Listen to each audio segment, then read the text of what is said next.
बिस्मिल्लाहिर्रहमानिर्रहीम। हमने 4 स्टेप में नरेशन को डिवाइड किया था और वो 4 स्टेप ये थे, आपके सामने है। पहले स्टेप में हमें पता था कि किस S1 को देख के S2 के अंदर और S2 को देख के S1 के अंदर टोटल जो तब्दीलियां हम करते हैं डायरेक्ट से इनडायरेक्ट करते हुए 4 करते हैं। ये 4 तब्दीलियां आपके सामने मैंने लिखी हुई हैं। फिर हमने इनको 1 बाई 1 डिस्कस किया कि जी कंजक्शन जो है वो उसका ताल्लुक S2 की काइंड से है कि S2 किस काइंड का सेंटेंस है। जिस तरह का काइंड ऑफ सेंटेंस जो भी उसकी होगी उसके मुताबिक उसकी कंजक्शन लग जाएगी।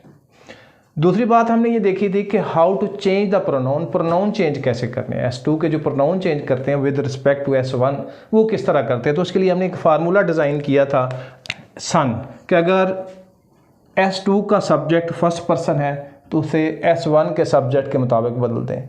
अगर उसका सब्जेक्ट सेकंड पर्सन है तो उसे S1 के ऑब्जेक्ट के मुताबिक बदल दें। और अगर वो थर्ड पर्सन है S2 का सब्जेक्ट तो उसे चेंज करने की ज़रूरत नहीं, नो चेंज। तो ये फार्मूला हमने डिज़ाइन किया था सन के नाम से।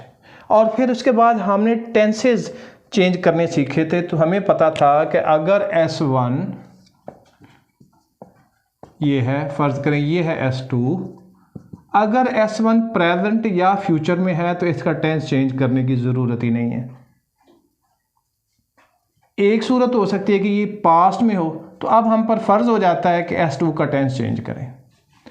अब जब चेंज करने के हमने इरादा ही कर लिया तो किस में बदलेंगे इसको। तो हमने देखा था कि चारों प्रेजेंट, अगर ये किसी भी प्रेजेंट में है तो इसको चारों प्रेजेंट में से किसी भी पास्ट में हम ले जाएंगे। अगर प्रेजेंट इंडेफिनिट है तो पास्ट इंडेफिनिट में ले जाएंगे इसको। अगर ये प्रेजेंट कंटिन्यूस है तो पास्ट कंटिन्यूस में। अगर प्रेजेंट परफेक्ट है तो पास्ट परफेक्ट में। और अगर प्रेजेंट परफेक्ट कंटिन्यूस है तो पास्ट परफेक्ट कंटिन्यूस में ले जाएंगे। ठीक है जी।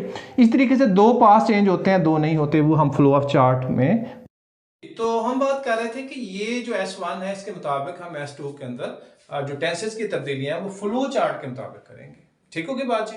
तो फ्लो चार्ट में ईच एंड एवरी डिटेल दी हुई है कि फ्यूचर को कैसे डील करना है वो भी बताया गया है, पास्ट को कैसे डील करना है वो भी बताया गया है कि 2 पास्ट चेंज होंगे, 2 नहीं होंगे। चारों प्रेजेंट चारों मुतलका पास्ट में चले जाएंगे। तो ये हो गया टेंस का मामला क्लियर।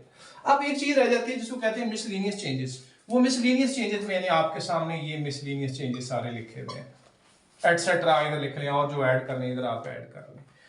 तो करना क्या है कि अगर किसी यहाँ S2 में कहीं हियर आया तो उसको देयर में बदल देंगे। अगर यहाँ नाउ आया इसके अंदर के तो उसको देन में बदल देंगे। यहाँ यस्टरडे का लफ्ज इस्तेमाल किया गया है तो इसको हम द प्रीवियस डे में बदल देंगे। इस सेंटेंस में टुमारो कहा गया है तो नेक्स्ट डे लिख देंगे। इस सेंटेंस में अगर टुडे का वर्ड यूज किया गया तो दैट डे में बदलेंगे। यहाँ दिस है तो दैट में चेंज कर देंगे।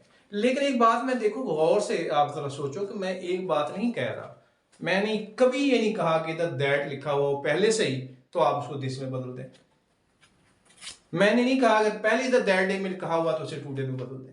तो बास जगह हमारे स्टूडेंट ये करते हैं कि ये मफहूम ले लेते हैं कि अगर ये तो इसको इसमें बदल देना है और अगर ये तो इसको इसमें बदल देना है। तो ये तो किसी ने नहीं आपसे कहा, हमसे सिर्फ ये कहा है कि अगर S2 के अंदर ये ब्लैक लिस्ट आती है ये वाली तो इसे आपने ब्लू लिस्ट में कन्वर्ट कर लेना है। लेकिन ब्लू लिस्ट में से अगर इसमें से ऑलरेडी है तो वो ऑलरेडी ठीक है, उसको उधर करने की जरूरत ही नहीं है, लिहाजा कहीं रिवर्स में नहीं कर देना। तो ये जरा इसमें एहतियात करने की जरूरत है। तो 4 हमारे पास एसेंशियल स्टेप्स हैं डायरेक्ट को इनडायरेक्ट स्पीच में कन्वर्ट करने के लिए। चारों की डिटेल हमने 1 बाई 1 करके पढ़ ली। अब हम कोई भी सेंटेंस हमारे आसान हो, मुश्किल हो, लेंथियर हो, किसी भी किस्म के सेंटेंस को डील करने की आप सलाहियत रखते हैं, आप उसको आप बड़े आराम से डायरेक्ट नरेशन से इनडायरेक्ट नरेशन में कन्वर्ट कर सकते हैं। Thank you.